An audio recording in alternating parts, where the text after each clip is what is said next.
كانت رسالة العدو في النيل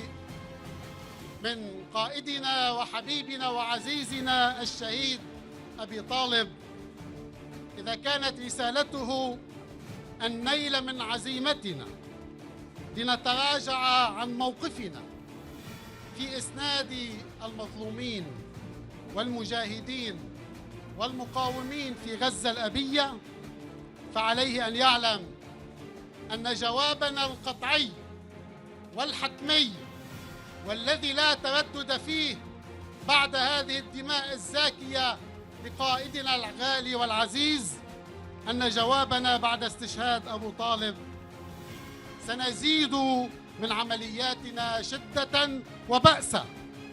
وكما ونوعا، ولينتظرنا في الميدان.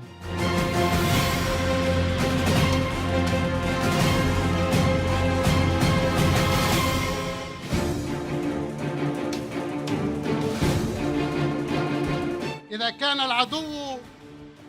كما تعلن وسائل إعلامه في كل يوم، إذا كان يصرخ ويئن